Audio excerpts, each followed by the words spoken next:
अपूर्वा, आप देख रहे हैं दिव्यांग जगत। आइए बढ़ते हैं कुछ खबरों की ओर। सक्षम state society for ultra poor and social welfare समाज कल्याण विभाग बिहार राज्य आपदा प्रबंधन प्राधिकरण के तत्वाधान में दिव्यांगजन आपदा सुरक्षा प्रशिक्षण कार्यक्रम का आयोजन कांटी प्रखंड सभागार में आयोजित किया। मुख्य अतिथि प्रखंड विकास पदाधिकारी डॉक्टर आनंद कुमार विभूति, बुनियादी प्रबंधक श्री विनोद कुमार, अवर निरीक्षक SDRF श्री कृष्णा बैठा, श्री शांति मुकुल, श्री अमन राज सभी तकनीकी सहायक संयुक्त रूप से दीप प्रज्वलित कर कार्यक्रम का शुभारंभ किया गया। इस अवसर पर डॉक्टर आनंद कुमार विभूति, प्रखंड विकास प्राधिकारी ने कहा कि कार्यक्रम केवल आपदा प्रबंधन नहीं बल्कि मानवता की सच्ची सेवा है। इसका लाभ समाज उस अंतिम तक पहुंचाना हमारा लक्ष्य है। दिव्यांगजन जो आज सबसे ज्यादा संवेदनशील हैं, संभवतः पूरे देश में बिहार राज्य है जिसने दिव्यांगजनों के लिए आपदा सुरक्षा कार्यक्रम को इतनी व्यापकता से लागू किया है। वहीं कार्यक्रम में सहायक निदेशक बुनियादी प्रबंधक श्री विनोद कुमार ने कहा कि दिव्यांगजनों के लिए सरकार द्वारा अनेक कल्याणकारी योजनाएं संचालित की जा रही हैं। इन्हीं योजनाओं के तहत बिहार आपदा प्रबंधन प्राधिकरण एवं सक्षम समाज कल्याण विभाग के संयुक्त तत्वाधान से ये विशिष्ट प्रशिक्षण आयोजित किया गया है। कार्यक्रम में मुख्य रूप से दिव्यांगजन एवं अभिभावकों ने भाग लिया। इसमें SDRF टीम के द्वारा आपदा के बारे में विस्तृत रूप से जानकारी दी गई, जैसे कि आपदा के प्रकार, उनके बचाव इत्यादि। व्यक्ति उस रात को पकड़ लेगा, ये रात पकड़ लेगा और धीरे धीरे तैरते तैरते नदी किनारे आ सकता है कि नहीं? ये कितना उपयोगी है।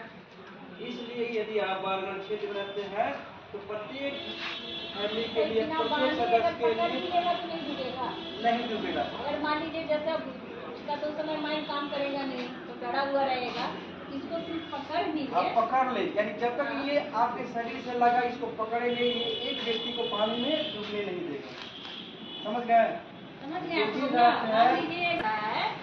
वो उसको इशारा से बता दीजिए।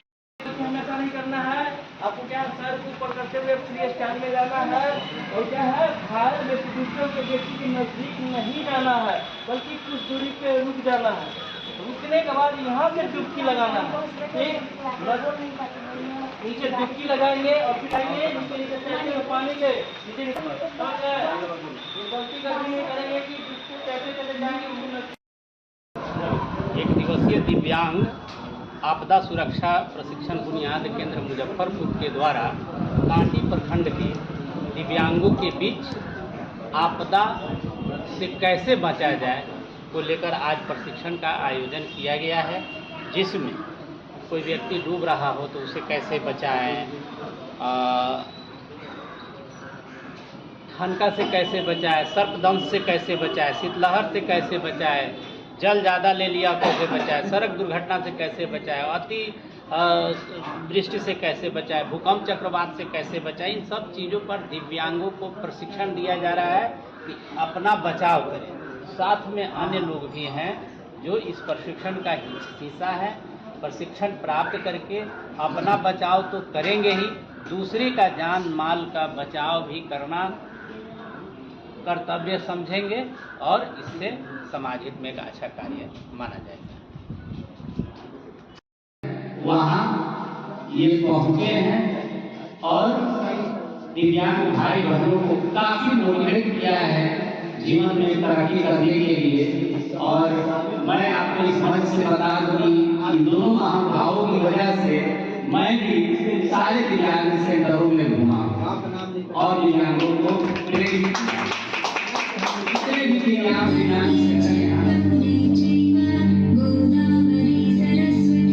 मुजफ्फरपुर में है, अमन जी के साथ मैं पहुंचा और दिव्यांग भाई बहनों के साथ खुशी के दो पल शेयर किए हैं।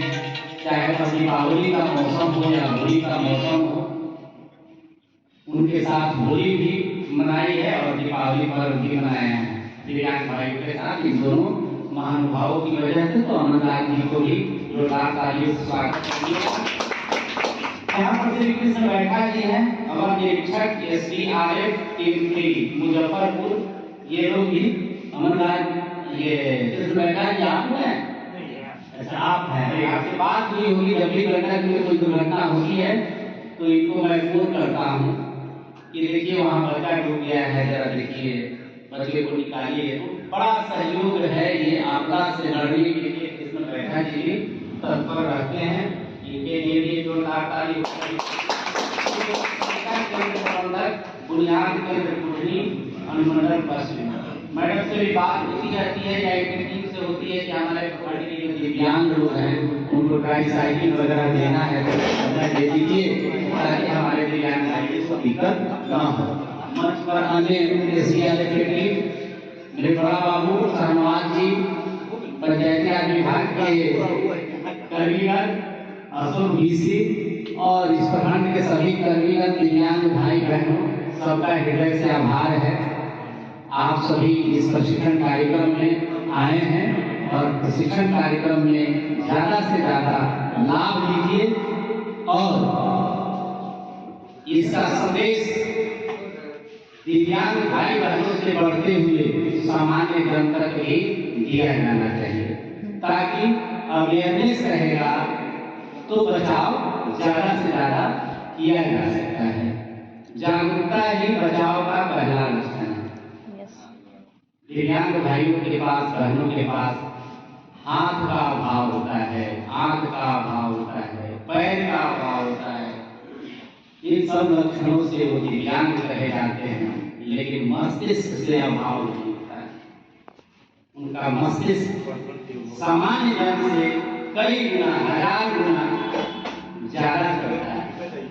आप स्टीफन हॉकिंस का नाम सुने होंगे। जीवन भर चेयर पर बैठ के उसी पर मन बुद्ध त्याग करके विज्ञान के क्षेत्रों में बहुत सारा आविष्कार। तो मेरे यहाँ ये कहने का है कि अपने आप को लाचार नहीं समझना है। दिव्यांगता शारीरिक रूप से हो सकती है, मानसिक रूप से नहीं हो सकती।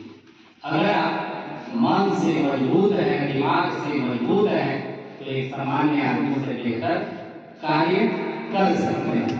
यहाँ आपदा से संबंधित बातें हो रही हैं, आपदा से संबंधित ट्रेनिंग है। सपोज करिए कि एकाएक किसी गांव में बांध टूट जाता है तो आम आदमी तय कर निकल जाता है, लेकिन दिव्यांग भाई बहनों के लिए समस्या होती है। तो जो दिव्यांग पैर से ठीक है, हाथ से ठीक है, उन्हें तैरना भी सीखना चाहिए। उससे बचाव के लिए भी अपने आप को तैयार करना चाहिए। किसी का हाथ अच्छा हो सकता है, किसी का पैर अच्छा हो सकता है, तो ये भी सीखना चाहिए। छोटे छोटे इक्विपमेंट है, इन सबसे कैसे हम बच सकते हैं। जहाँ जब खतरे में हो तो 10 बोतल घर में पड़ा हुआ और इसको शरीर में लगा के हम निकल जाएंगे, तो इससे भी हम बच सकते हैं। हम लोग बोट पर जाते हैं तो बोट का प्रोटोकॉल है लाइफ जैकेट पहनने का। बिना लाइफ जैकेट का हम लोग बोट पर नहीं जाते हैं। छपरा में जब खंड घाटों पर हम लोग निरीक्षण में जाते थे तो खूब पहनते थे। यहाँ भी पिछले साल निरीक्षण घाटों पर हमने घुमा तो वो पहन करते हैं, क्योंकि जब भी बोट पर जा रहे हैं तो प्रोटोकॉल का पालन करना है। बिना उसके हम लोग नहीं जा सकते।